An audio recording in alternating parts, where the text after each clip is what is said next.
Last week, I found through social media that my brother Rusty's girlfriend, I think her name was Alicia, had suddenly died over the weekend. I hadn't spoken with him in months, but I felt like I should say something. So I texted him with how sorry I was. I almost added a platitude about if he needed anything, but I was afraid he might take me up on it, and the idea of interacting with him further made my stomach clench nervously. The sad thing is that me and Rusty used to be best friends when we were young.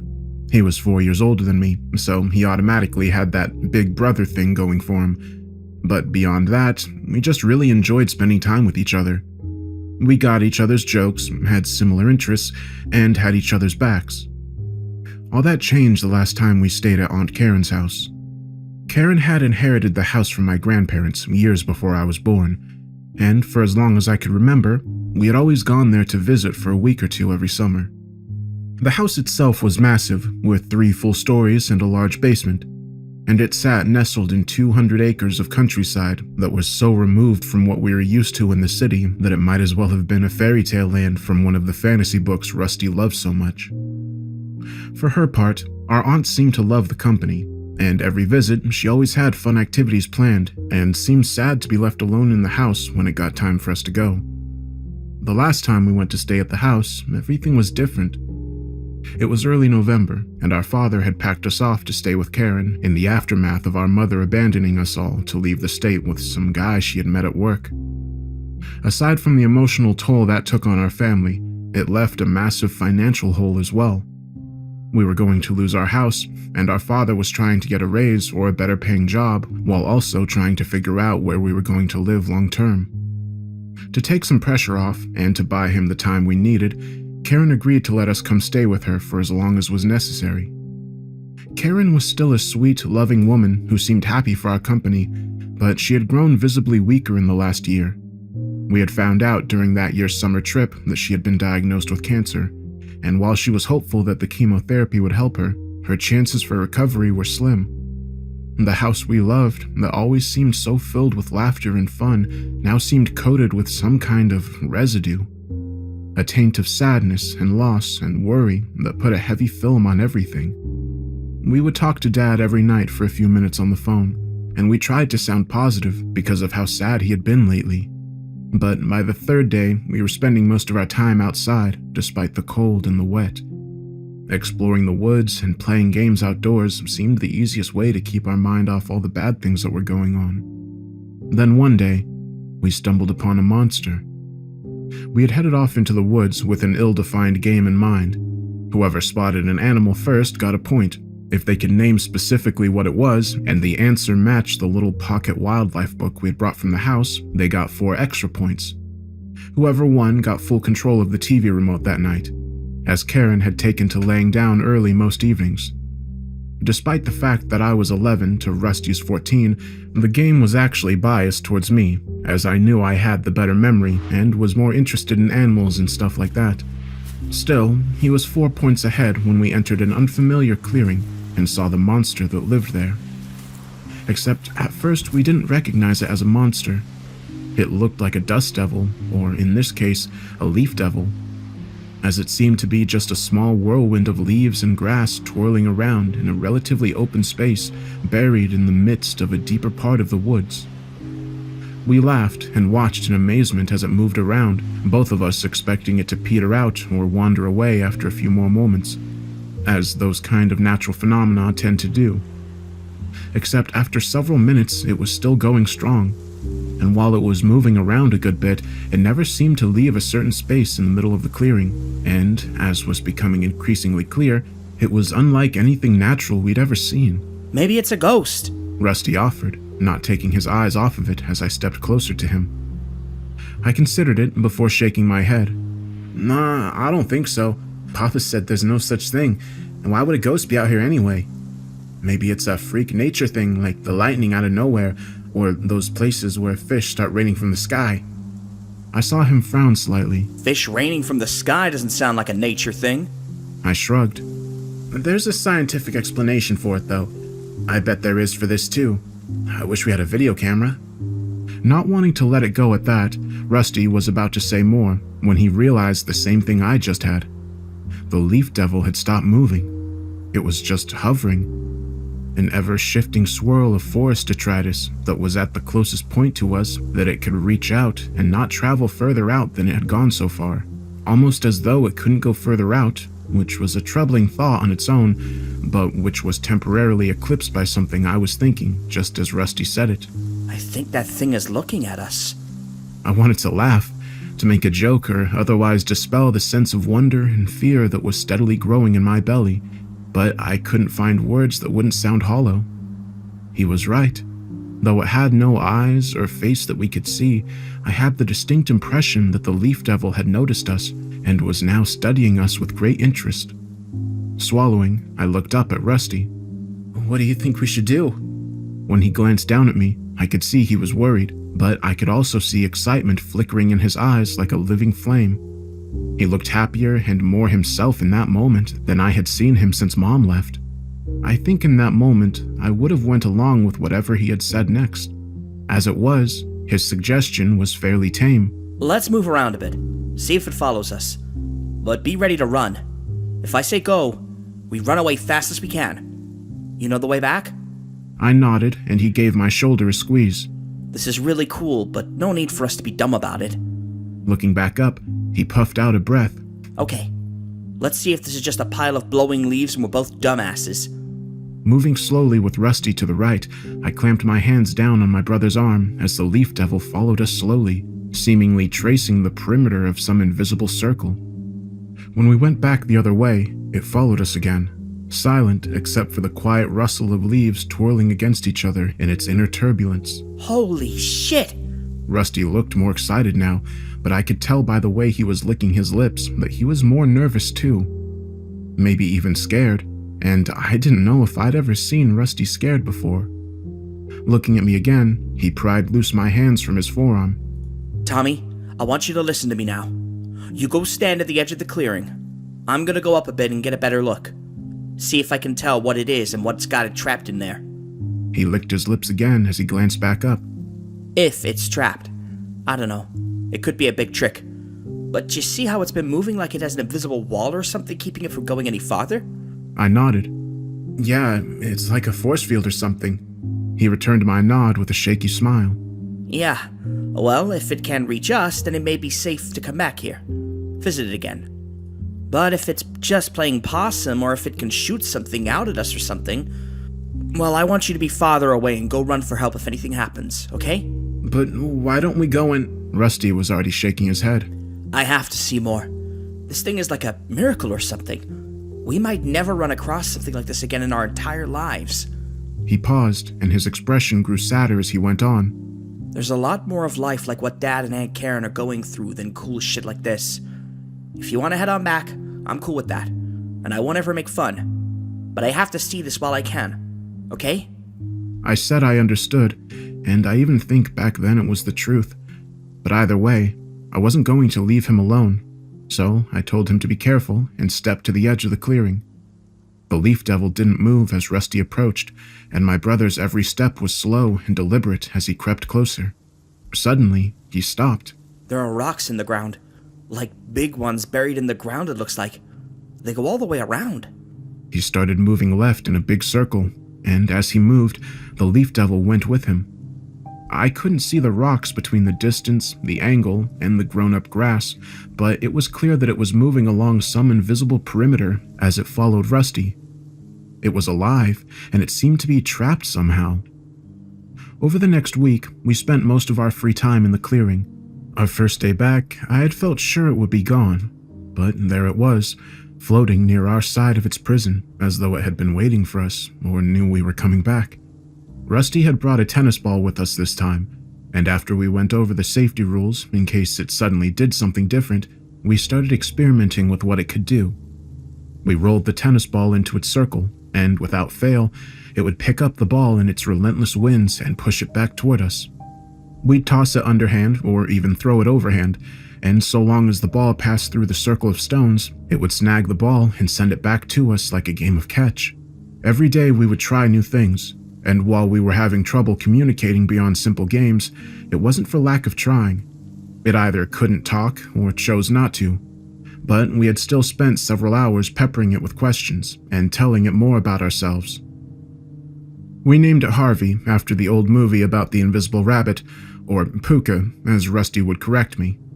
And every day we spent with it, the more it felt as though we truly had a new best friend. And while it didn't speak, it did seem to understand at least some of what we were saying. It knew the difference between the two of us, as demonstrated by where it went when we asked it to go to Rusty or go to Tommy. It seemed capable of remembering things and understanding the more complex rules of the games we made up to test the limits of what it could do. To an outsider, this would probably look like stupid kids playing with something dangerous, or at best, a juvenile and amateurish science experiment. And in many ways, those descriptions would be right. But it was more than that too. The strangeness of it all, the amazing rush of excitement at interacting with something so unknown and magical, elevated it beyond just a game or a childish attempt to solve a mystery. I think it felt like we were touching the divine, and in turn, it was touching us. By the end of the week, we didn't just feel special, we had accepted that we were special, because who else has such a special friend? That pride and misunderstanding is what ruined us from the start. We had made a friend that had transformed a few hours out of every day into something magical, and naturally, we wanted more. So, we slipped into Aunt Karen's shed and found 2 sturdy shovels before sneaking back out to the woods. The shovels sunk in around the stones almost eagerly, and when I lifted the first dirt away, the dark, loamy earth that was revealed reminded me of an open wound. I shuddered slightly at the thought, but pushed it aside as I went back to digging. It didn't take us long to realize that the 2 stones we were digging at weren't just 2 stones, but rather the top layer of what looked like a rectangular box made out of rock about 2 feet tall. This wasn't a natural formation, but rather the sides were all fused together somehow from flat pieces of dark stone that actually reminded me of volcanic rock I had seen at the Smithsonian 2 years earlier. At first, we focused on just gently digging out the rocks, periodically reassuring Harvey that we were there to help get him out as he rustled close by with what I imagined was a combination of curiosity and impatience. Weeks later, I went back and broke open one of the rocks to see what was in there. The inside of the stone rectangles that formed the bars of Harvey's prison were layered like a cake. Dark, igneous rock followed by brown crystalline rock, followed by more igneous, etc. There was a total of 9 layers, counting the top and bottom thicker outer layers, and the stony containers had been sealed well enough that the crystal layers, what I figured out was rock salt when I checked Aunt Karen's old encyclopedia set, had not dissolved away over how many years it had been buried in the ground. Those details became important later on, but when we were setting Harvey free, we were so high on a mixture of excitement and fear that we could barely think at all, much less focus on anything not directly related to the task at hand. We hadn't discussed what came next much. Although I think there was an unspoken understanding between myself and Rusty that we wanted to take Harvey with us when we left Aunt Karen's to live with Dad again. It was as though we imagined ourselves characters in some charmingly dim-witted children's movie where the kids find a friendly monster, fend off the villain that wants to kill, capture, etc. the beast, and ultimately either find a way to keep the monster permanently or say a tearful and heartfelt goodbye after their adventures had run on for 90 minutes or so. The problem with stories is how unrealistic they are, not because they involve monsters, as should be obvious by now. I can't dispute that there are strange creatures in the world that I don't think can be explained, at least not within the framework of what is commonly known and accepted. No, the problem lies with how the monster is treated. It is viewed, to a large degree, as an object, something to want, something to keep, something to value because of its uniqueness. At best, it is elevated to the status of a pet, a living creature, but one whose will and desire are, if not irrelevant, at least considered far less important than our own. At first, they are just a face and a name to try and trap our fear of the unknown, containing it with a ring of words that will make the undefinable more defined, and by definition, more easy to control or destroy. Even now, knowing all of this, I often think of Harvey as the monster, less because of what it did than what it is, something that we didn't understand and that we should have been terrified of. It took digging up 3 stones before Harvey could move through the space, and I remember the thrill of fear when it did so.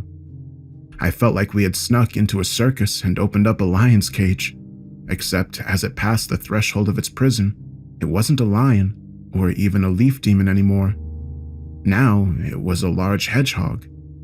It was far larger than any regular hedgehog, being roughly the height of a medium-sized beagle, and its appearance was vastly different as well. But that didn't change the fact that it had gone from being a largely invisible force to a fantastic version of a cute woodland creature. Its face and paws seemed to be hewn from some kind of light, living wood, and its spiny back was a tightly woven thicket of leaves and sticks. When it moved, you could hear a light rustle, not that different than the sounds the Leaf Devil version of Harvey had made. The fact that it looked like a very cute and non-threatening animal, while a relief, did give me a bit of a pause even then. Either that was its natural form, or it was an appearance that was deliberately chosen. If Harvey had chosen to look that way, was it because it wanted to be appealing and ease our fears, or because it wanted us to let our guard down? Whatever the answer or our reservations, we were both delighted by Harvey's new form as well. We were both greeting and talking to him like an old friend we were picking up at the airport, or possibly like an online friend we were seeing for the first time. Because in some ways, that was true. Harvey looked more like something familiar now, and he had a face. A cute face with large amber eyes that sparkled with intelligence and understanding. He wasn't talking to us, but he did have expressions and body language as we spent the afternoon with him. And in 100 different small ways, I could feel us growing closer to Harvey now that we could interact with him in a way we could more easily wrap our head around. In some ways, I think that day was the best day of my life. I never wanted to leave, and I could tell Rusty felt the same. It was well after dark when we finally forced ourselves back to Aunt Karen's house, and I felt a stab of guilt when I saw her frail form standing on the porch, looking at us with worry and relief. She hugged us tearfully as we drew near, kissing our cheeks and making us promise to never do that again, to always be home well before dark. We promised, and it was a promise we kept during the short time we had together in her home. Still, if my regret over worrying Karen had cooled my excitement a little, it had done nothing to stave off my fears. Harvey had seemed very content to hang out with us in the clearing that afternoon. We had played games, petted his strange pelt, and told him stories of where we were from and what life was like there. But how likely was it that he would still be there the next day? We still didn't know what he even was, but if he was like most people or animals, he probably would want to be far away from the place he had been trapped for so long. The next morning, we were out of the house at sunrise, and as soon as we were out of sight, we broke into a desperate run back toward the clearing. I felt my stomach drop when we arrived and saw no sign of Harvey. We started walking the area, calling out to him, but there was nothing. If the day before was one of my best, that one was one of my worst. We spent hours combing the woods, but there was no sign of Harvey anywhere. By late afternoon, we were bone-tired and heading back to the house when Harvey found us. He waddled up to us like a gigantic magic hedgehog, I guess, and it was clear that he was happy to see us. We knelt down and hugged him gently, after which Rusty started explaining to Harvey how he shouldn't worry us like that, how we had been looking for him all day and we ought to be mad at him, but he forgave him.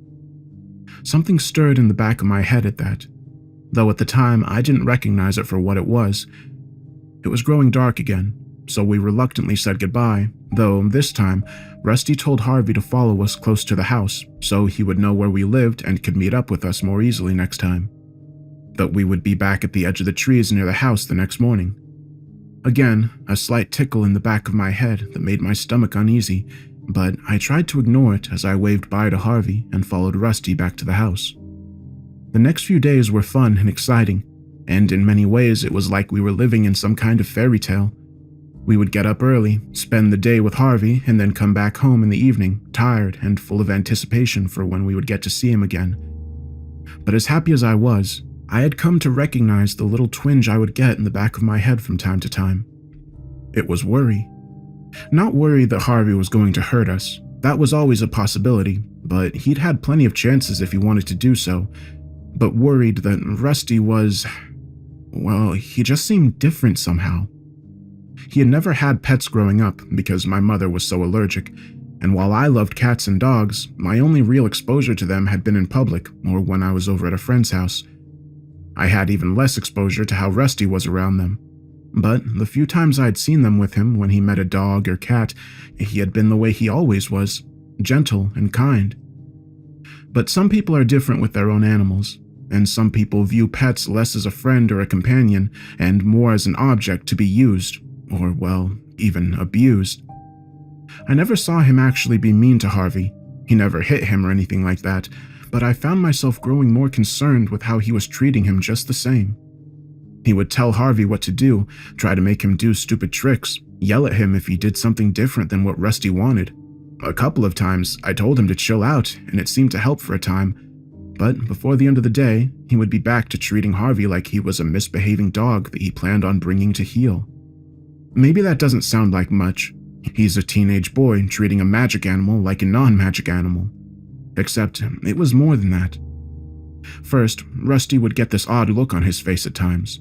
The best way I can describe it is that it reminded me of how our mother could look sometimes when she was still around, like she was just waiting for you to step wrong so she could jump at you. Not because she wanted to correct you, but because she wanted an excuse to talk bad to you, maybe slap you a little. It was a terrible kind of happy anger that was brimming and ready to be poured on you at the first sign of provocation. This memory was part of how I knew that. Despite the odd way that Rusty was treating Harvey at times, it was still Rusty. It wasn't like he was being possessed or controlled by Harvey or something. He always seemed like Rusty when he was doing it, just a version of Rusty I wasn't familiar with. The second reason it worried me so much was because of what it said about how Rusty viewed Harvey. Every day he was treating him more and more like a pet, a wild animal maybe, but one that Rusty was working hard to tame. Except we knew literally nothing about Harvey except for how we had found him and how he acted so far. He could be totally sweet and harmless, or he could be able to kill us without a second thought. He could have the understanding of, well, a hedgehog, or he could be far smarter than we were aware. After 2 weeks had passed since freeing Harvey, I was getting ready to talk to Rusty about it all, about how he needed to respect Harvey more and quit treating him like he was a stupid toy. Then I got sick. I woke up in the middle of the night with chills, and when Rusty got the thermometer, I had a fever of over 104. I had come down with the flu, and with Karen's compromised immune system, Rusty was the main one to take care of me for the next several days as I got over the worst of it. He did a good job, but he would still disappear for a couple of hours every morning and afternoon to go visit Harvey. I was miserable from being sick, but more so because I hated feeling left out. I missed seeing Harvey, and Rusty said he could tell that Harvey missed me too. I was also worried a little bit about how Rusty and Harvey would get along without me being there. On the third day of me being sick, I found out.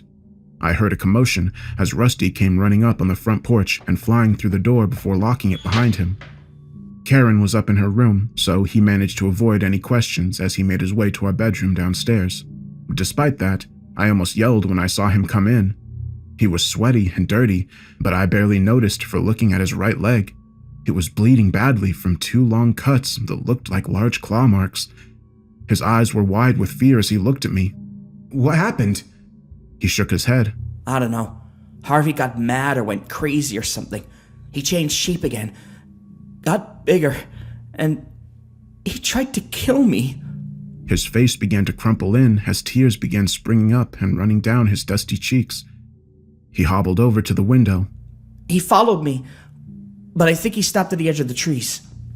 It had been gray outside all day, and as twilight was coming in, it was hard to make out much in the growing murk of the woods.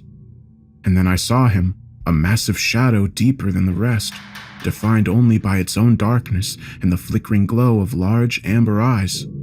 He was in the woods, looking at us. Not just the house, but I felt sure Harvey was staring right at us. By later that evening, we couldn't see any signs of Harvey lurking at the edge of the woods, though we knew that meant very little.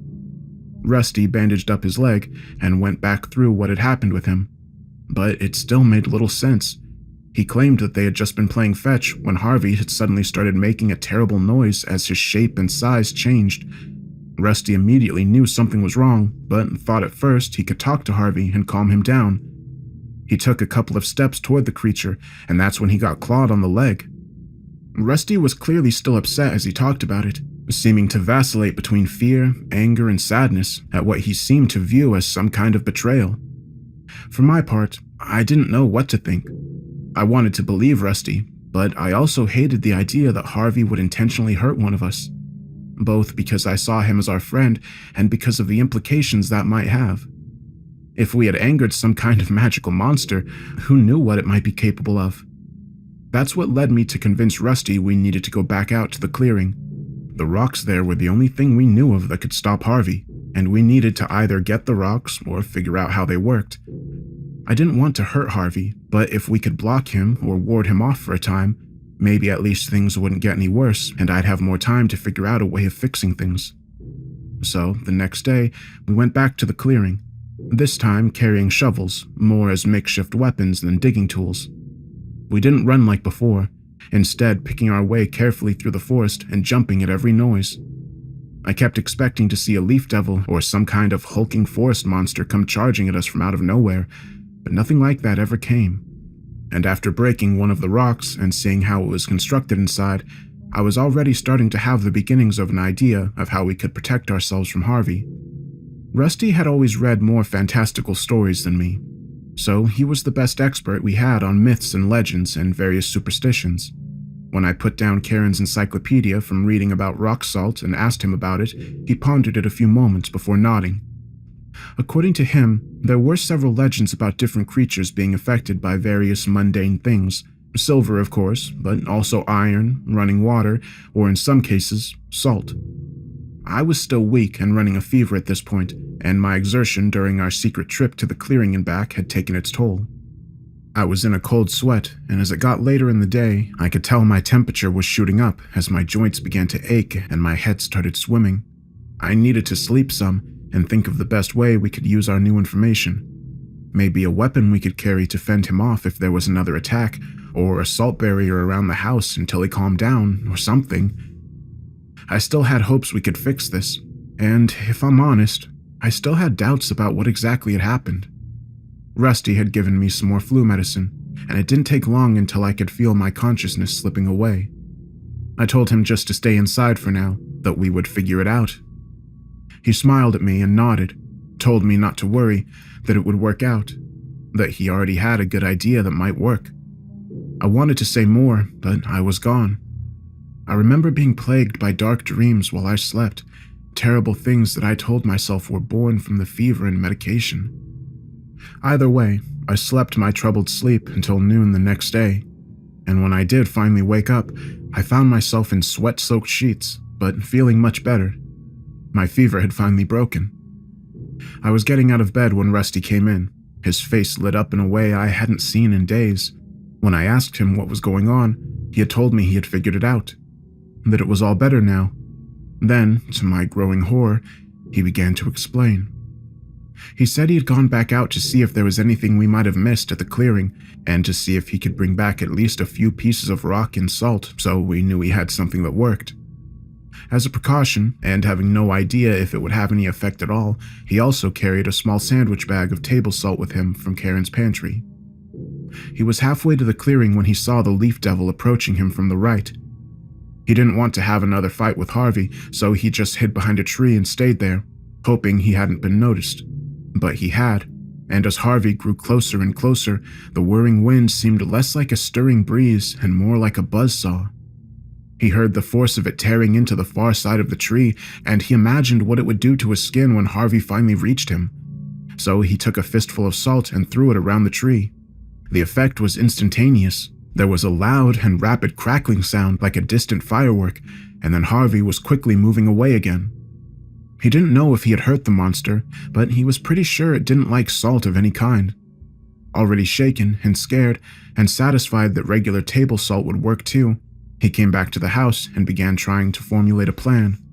He was sitting in the basement, staring up at the ceiling when the idea came to him. Aunt Karen sometimes had bone-rattling chills throughout the day and night because of her chemo, and while she would turn up the heat and pile on blankets, the thing that seemed to help the most were these long, rubber hot water bottles that she bought at the pharmacy in town. Scrounging around the house, Rusty said he'd found 4 that she wasn't actively using, so he made up an excuse to go into town and got another 10. It was late afternoon when he got back home, and he waited until he knew I was asleep and she was in bed for the evening before he went to work in the basement. The ceiling of the basement was, naturally enough, also the bottom of the first floor of the house, and running along the ceiling were paths of pipes and wires that, aside from serving their normal purposes of carrying water and electricity, also served as good spots to hide rubber bags full of salt. He only filled the bags about a third full so they wouldn't be too heavy, and he still had to quietly attach a few bits of wood to the floor joists here and there to provide spots for the remaining bags, because his goal was to make a large circle of bags, much like the stones in the clearing, and then trap Harvey in it temporarily until we could make him understand that we were still his friends. I stared at him in mute horror at this part, dread crawling up my back at what I was afraid was coming. He continued, seemingly oblivious to how I was looking at him, and he went on to describe how clever and brave he had been. Rusty said he knew he would have to bait Harvey into coming into the basement, and the circle couldn't be closed until Harvey was inside of it, if it worked at all. He gave me a brief, apologetic smile at this part, saying he knew he'd put me and Karen at risk with this plan too, but he had been sure it would work, and he was right. He told me that it didn't take long walking into the woods this morning before Harvey found him and started approaching again quickly. Rusty didn't waste any time, running back towards the house at a decent pace, but slowly enough that Harvey would hopefully be encouraged to follow. He heard bushes rustling and tree limbs snapping and saw that Harvey was back to the larger form that had clawed him. He sped up then, more out of fear than anything, but by the time he reached the exterior door to the basement, Harvey was at his heels. Rusty ran through the space he had prepared and then juked to the right, where he had 3 more of the rubber bottles ready and waiting. In the handful of seconds it took Harvey to realize he was being blocked from going forward in most directions, Rusty had already thrown down the remaining containers of salt and closed the circle. Harvey was trapped, and they were safe.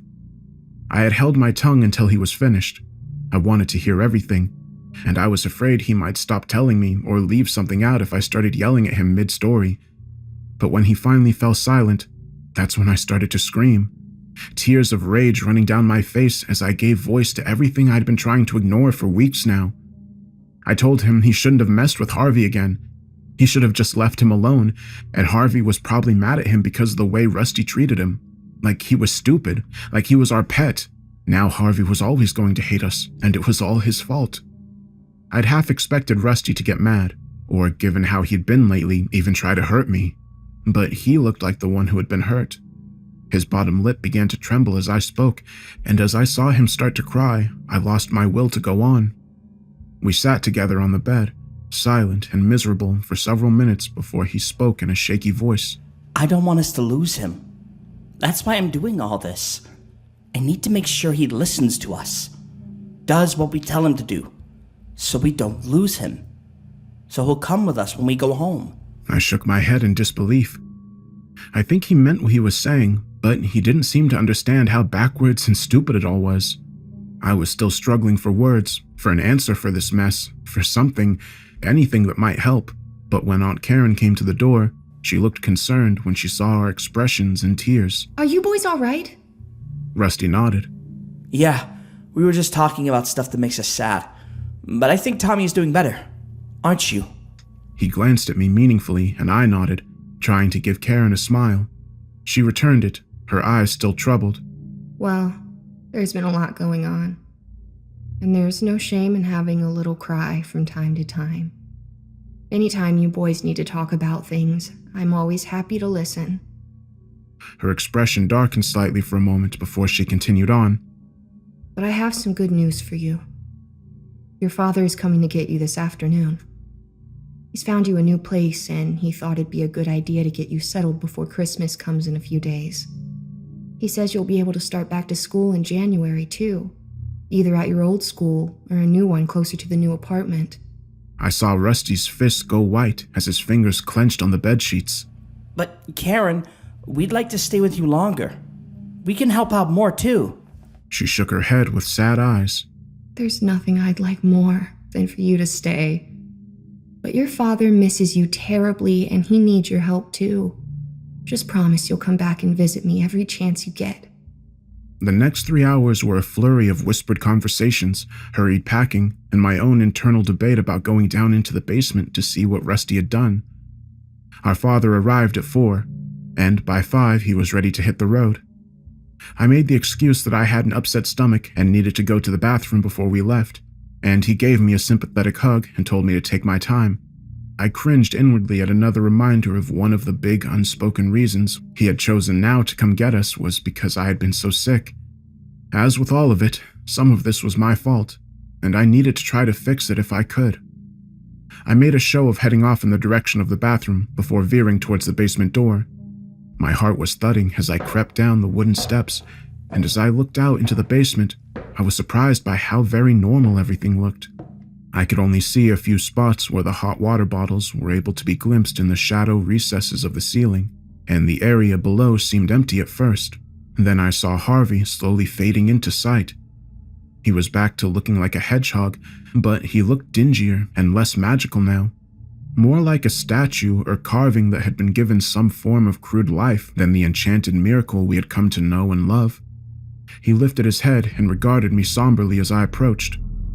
And then he spoke. "Let me out, Tommy. Please let me out." His voice was scratchily musical. Looking at him, hearing his voice, I felt my hammering heart break a little. Taking another step forward, I crouched down to his level. I can't. Rusty said you tried to hurt him, that you tried to kill him even. Harvey's face contorted into what I took for a weary frown as he shook his head from side to side. "He tried to hurt me. That is why I clawed him. I was never going to kill him, but he needed to know that was not allowed." I felt my stomach clench. I felt myself believing Harvey's words. But how could I be sure? Then I remembered something else. Why did you chase him in here then? How did you get stuck in here if you weren't after him again? Harvey closed his eyes for a moment as he lowered his head in what might have been an expression of disappointment or shame. "He tricked me. He had been telling me for days that you were badly ill. After I clawed him, he found me again and told me you were worse, that you were dying and needed my help." Opening his eyes, he looked around drearily at the basement walls. "He led me into this place and trapped me here." His amber eyes met mine again. "I need you to set me free, Tommy. This place is far worse than being trapped in the stones. There, I had the wind and the sun at least. Here, everything is cold and dark and dead, and I hate it." I was crying now. I looked up blurrily at the bags I could see tucked away to make a rough circle. Rusty had already replaced the ones he threw on the ground with ceiling counterparts as well. So if I was going to remove them, I'd have to... But what if I was wrong? What if Harvey was the one tricking me? Rusty was acting different, but he was still my brother. I still knew and loved and trusted him. And what if I let Harvey out and he hurt me or my family? Was that really worth the risk? Harvey let out a dejected sigh. "If you let me, if you touch me, I can show you what happened. Make you see it in your head. Help you understand that I'm telling the truth." I frowned at that. But I'd have to let you out or come in the circle for that. Harvey's gaze remained steady. "Yes, you would. But you are my friend, Tommy, and I will not harm you." "Tommy, where'd you go? Are you okay?" It was Dad, apparently having figured out I wasn't in the bathroom. I stood up, torn between reaching out my hand and running away. Harvey stepped closer to the edge of the boundary. "Please." Biting my lip, I was reaching forward as I heard footfalls coming down the stairs. I looked back to see my father looking at me. "What are you doing down here, sport? You don't need to be down in this cold air, and we need to get moving. Long drive ahead of us." When I turned back to the center of the room, I couldn't see Harvey anymore. Something about that hurt worse, and my trickle of tears became watery sobs. My father came the rest of the way down the steps and put his arm around me. Hey man, it's okay. I know you still feel bad. Is that all it is, or is something else wrong? Trying to regain control, I shook my head. I just thought I felt something down here, but I think I lost it. Dad gave me another squeeze and led me back upstairs. As we climbed the stairs, I looked back down and saw Harvey watching me go. Mouthing the words silently, I said the last thing I would say to him until I was a 32-year-old man. I'm sorry, Harvey. I'm so sorry. I never went back to Aunt Karen's after that. Not because she was gone. She actually went into remission and lived another 15 years before the cancer came back and got her like an absent-minded traveler who had temporarily forgotten his hat. And not because Rusty didn't go. He actually went back every few months to visit for a few days and took care of Karen during the last year of her life.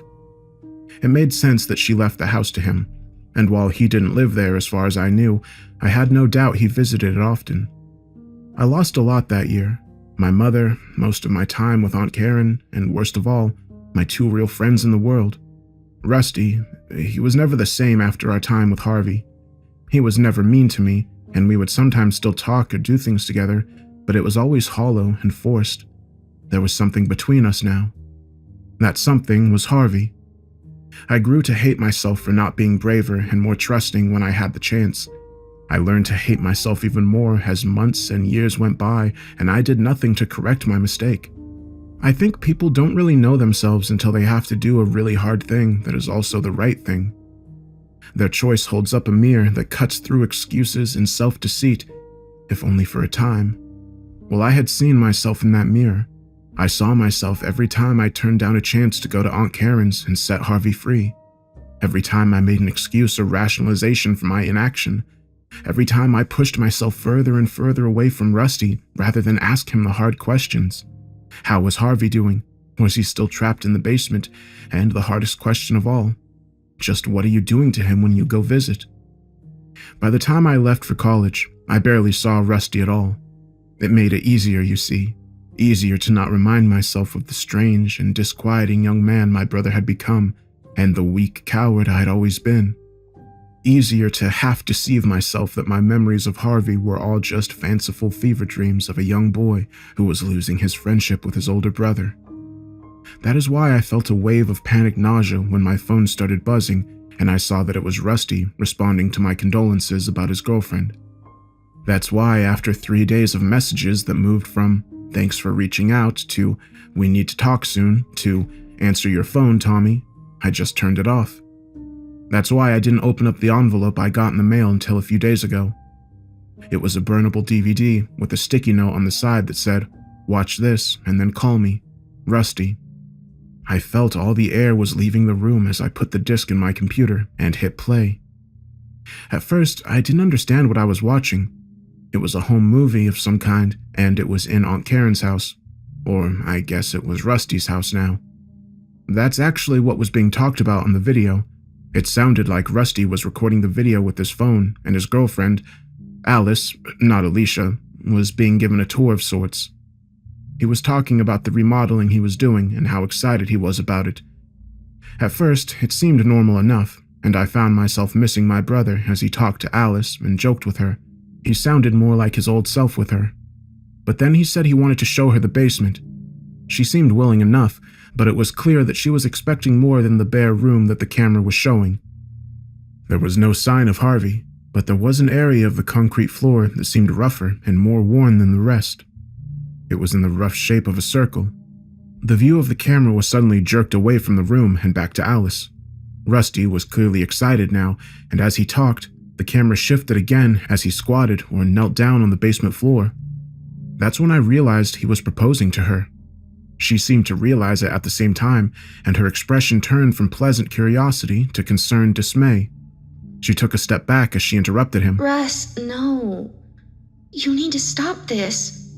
Look, you're a great guy, but I'm not interested in marrying you. I'm probably never going to get married at all. I thought I made that clear. Rusty's voice was softer when he responded, but the hard, waiting anger coiled underneath his words made my stomach clench. So you're saying this is the wrong time, or that you just don't want to marry me? Visibly upset, Alice ran her hands through her hair and stared at the ground for a minute before looking back up, her expression sad. I didn't want to do this. Like this. Look, we need to stop seeing each other. This isn't working out for me, and I'm just keeping you from... Rusty had stood back up as she spoke, and I gasped as his leg flashed into the bottom of the frame as he kicked her in the stomach and cut off her words in an audible whoosh of air. The force of the kick didn't knock her down, but it did cause her to stumble back into the circle. The next moment, she was silently thrashing and trying to scream as she tried in vain to get more air. Then she was still, and Rusty was sitting the phone down as he moved to pick up a wide push broom from where it was propped against the wall. I couldn't see what was going on, but I could hear the scratch of the broom bristle as he used the wide head of the broom to pull her body back outside of the boundaries of Harvey's prison. I could also hear the last words he said before the video ended. That's good, Harvey. That's a real good boy. So I watched the video you sent. I'm ready to meet and talk. Good. We have a lot to talk about. I've been doing a lot of work out at Aunt Karen's house lately.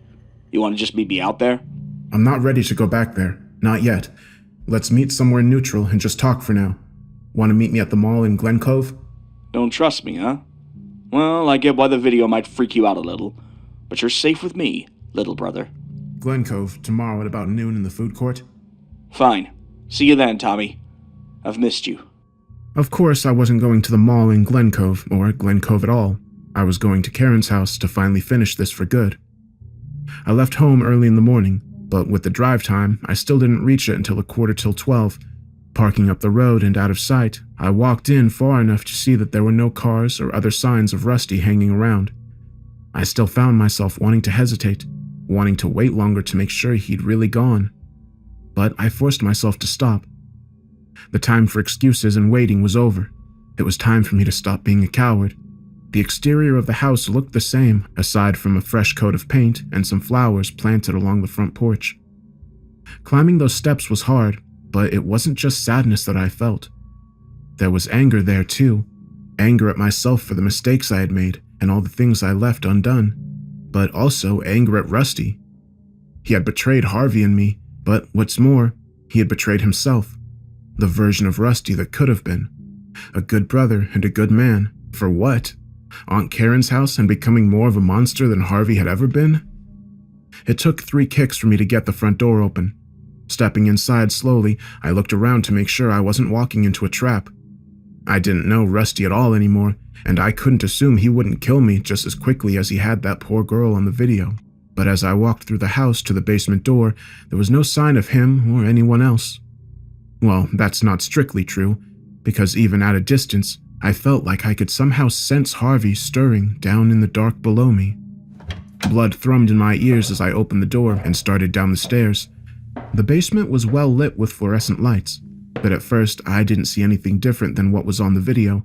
A sparse room of cinder block walls and a concrete floor that seemed particularly worn in the middle. I stood at the bottom of the steps for several seconds before pushing myself closer. I thought I saw a slight disturbance in the air, but I couldn't be sure. Then I heard a rumble that came and went quickly as a summer thunderclap. It was Harvey growling at me. Stepping closer to the edge of the unseen circle, I knelt down.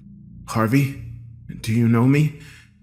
God, I'm so sorry. I'm so sorry. Do you know me at all?" There was a thickening of air just a few inches from my face, and I could barely make out the flicker of large amber eyes regarding me across the boundary that separated us. I was surprised when I realized I didn't feel afraid anymore, just happy to finally see Harvey again. "Tommy, you came back." My hands went to my mouth and my vision started to swim. Yes, Harvey, I came back. I'm so sorry that it took so long, but I'm going to get you out of here now, I swear it."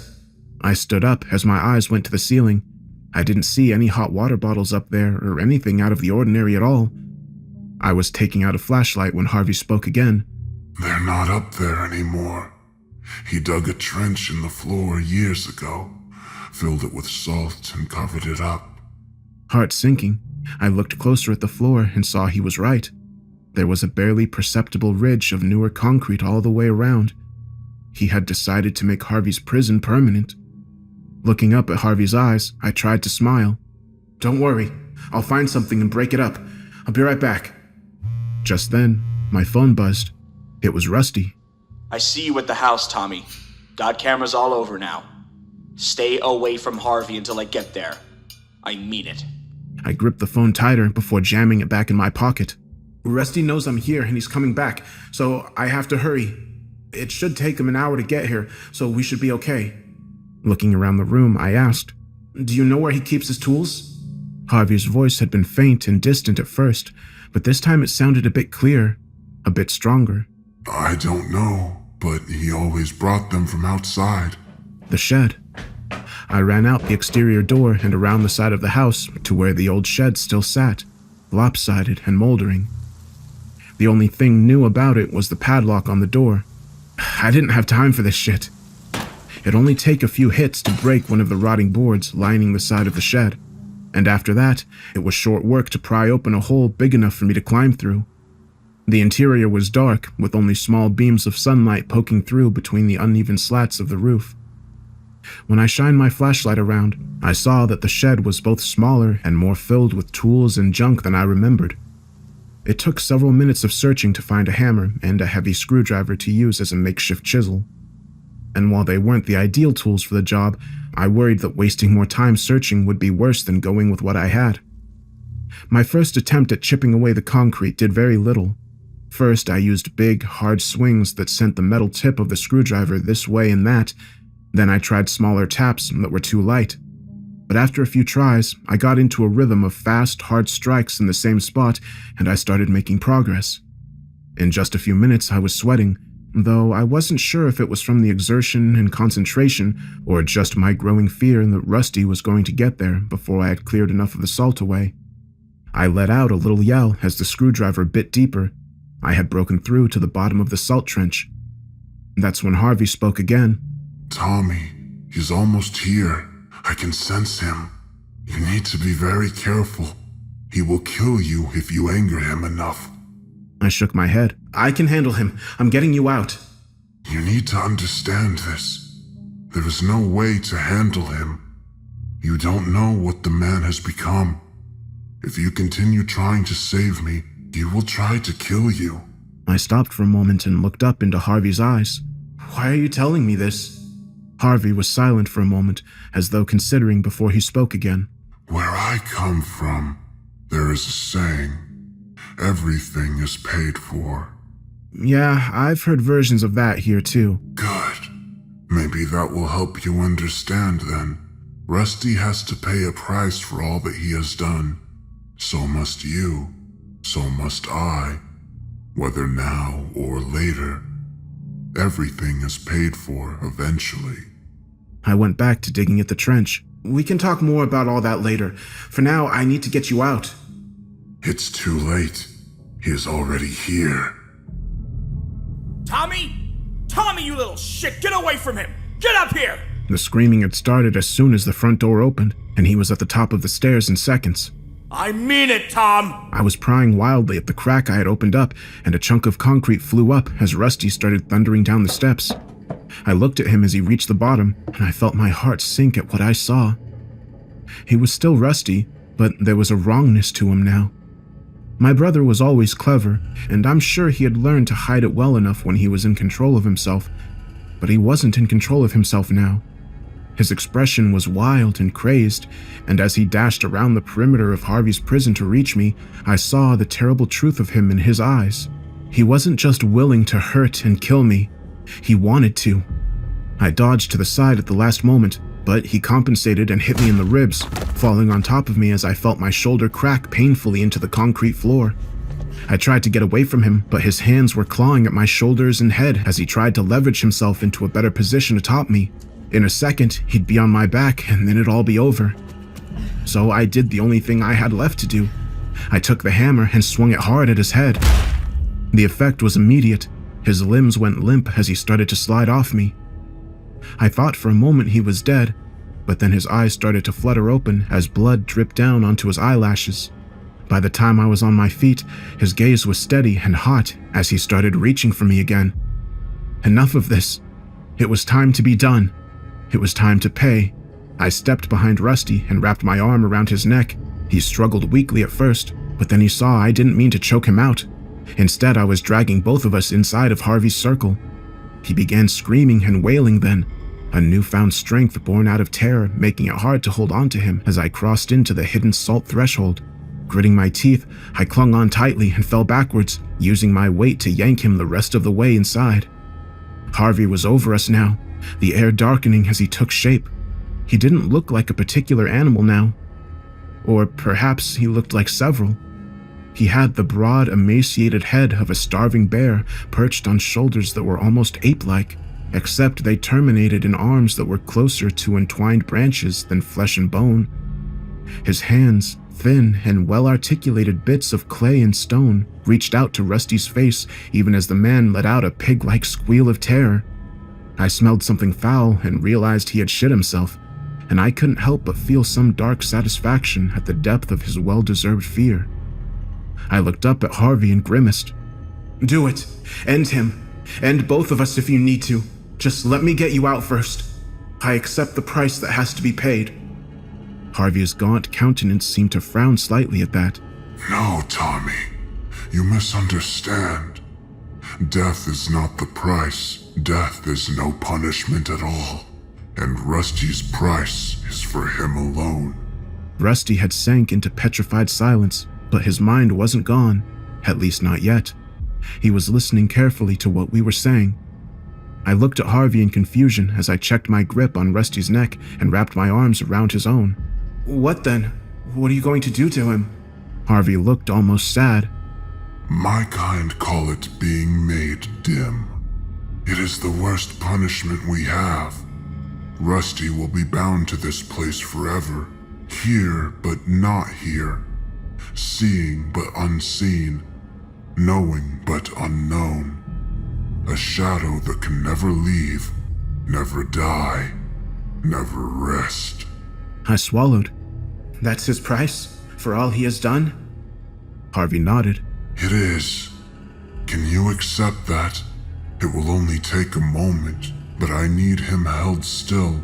I'm still too weak to do it myself. I didn't know what to say. I know he deserved it, but the enormity of condemning someone to that kind of hell. That's when Rusty spoke up. You can talk?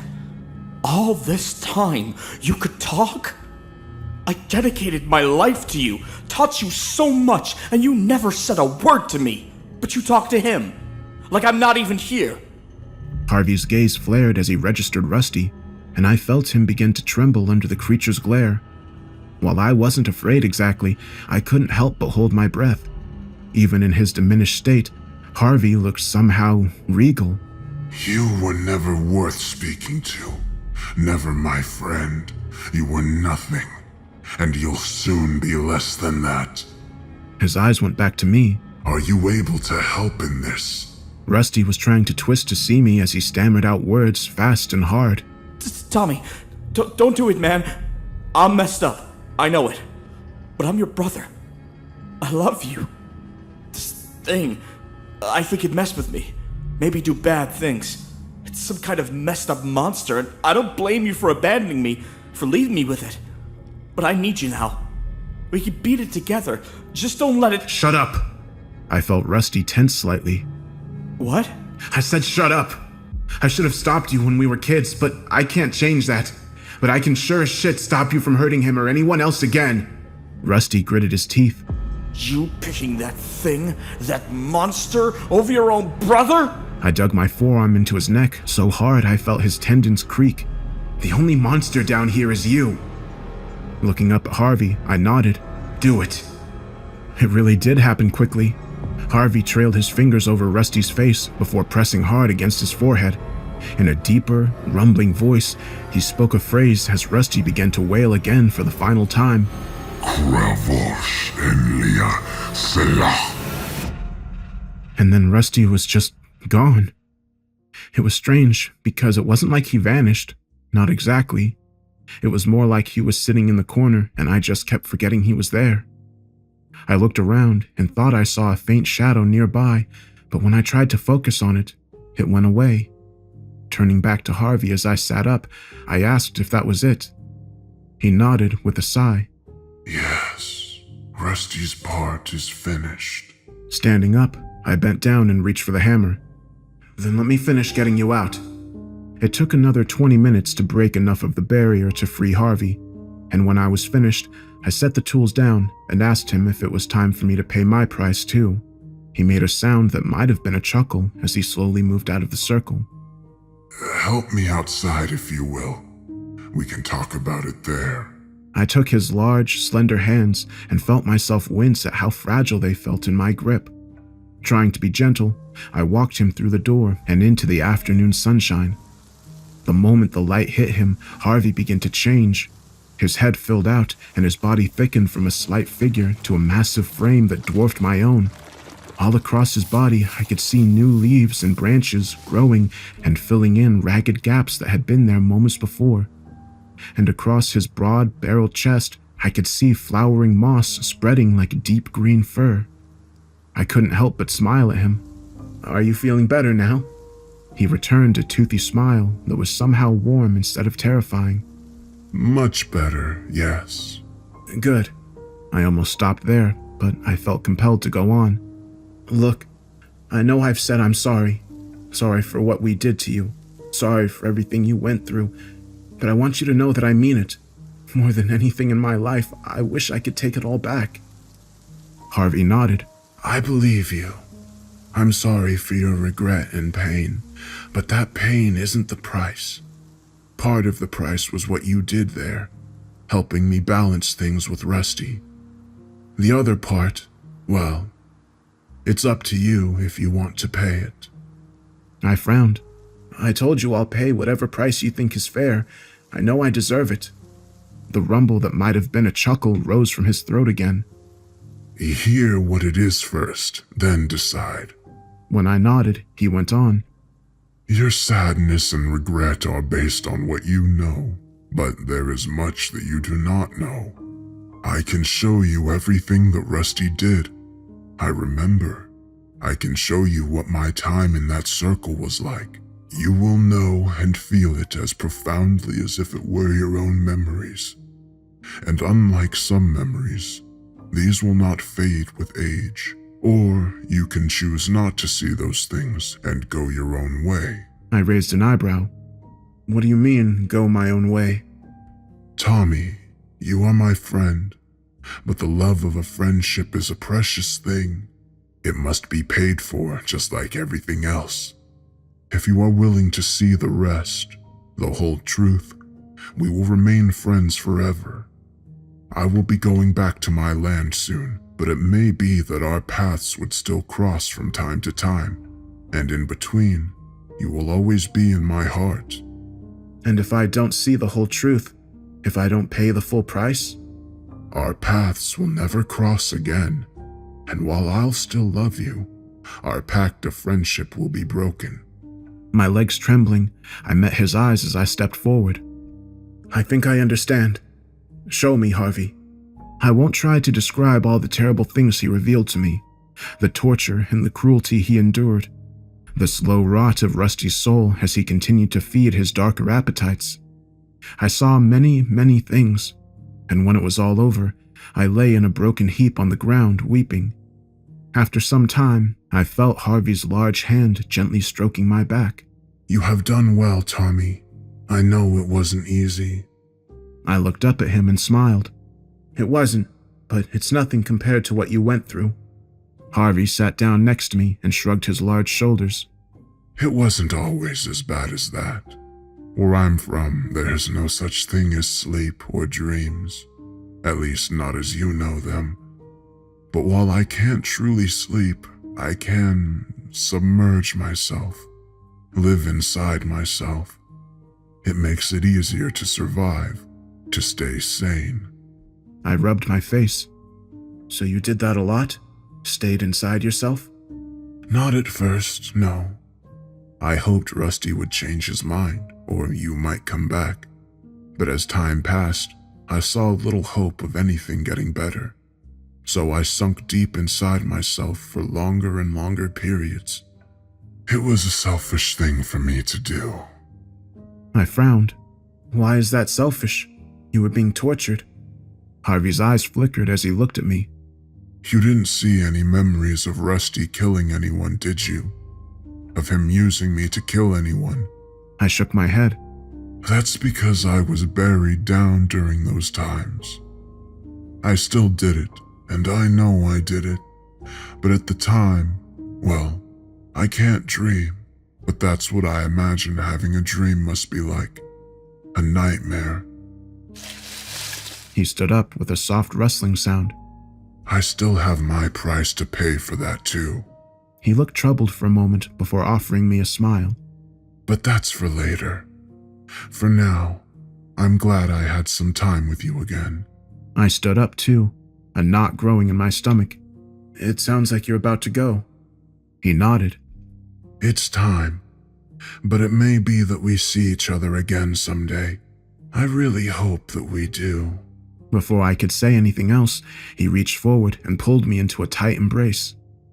My feet barely brushed the ground as my face was buried in a soft bed of fragrant, furry moss. I found myself crying again a little as I hugged him back, but I realized I wasn't really sad anymore, just grateful. Because I realized that the final price Harvey had asked me to pay hadn't been a punishment, it had been a gift. It freed me from any guilt about Rusty's fate, and sharing the burden of Harvey's pain rather than making me feel weighted down. It made me feel lighter and happier, made me hate myself less, because I had finally stood by my friend after all this time.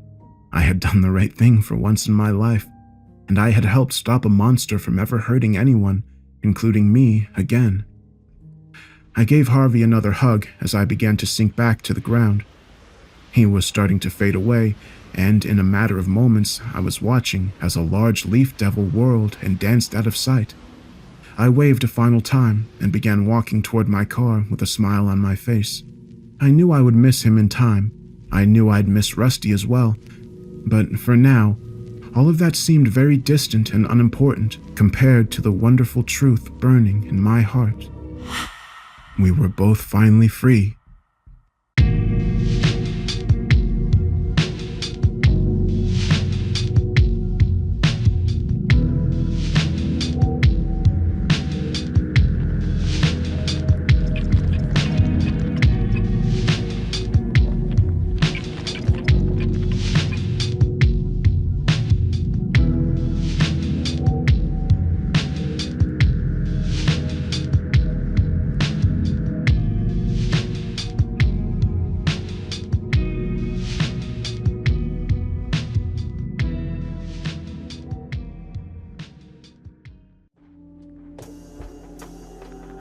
Hello, everybody.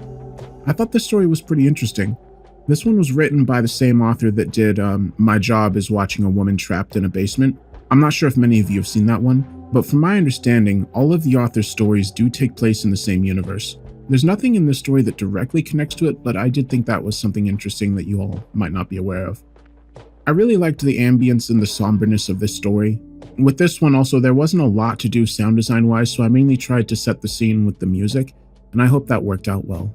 I also am interested to see what you all think the creature was. And personally, to me, it seems like it was a forest spirit of some kind, but I could definitely see it also being some sort of interdimensional entity, but I'm interested to see what all your theories are on it. I do plan on doing some more stories by this author. Specifically, there are a few that are directly connected to the one I did about the woman trapped in a basement. And so perhaps in some of those ones it will also expand on this or the world that this creature comes from. But yeah, I really like this story. I'm curious to see what all of you think. And with that said, I hope you have a good week.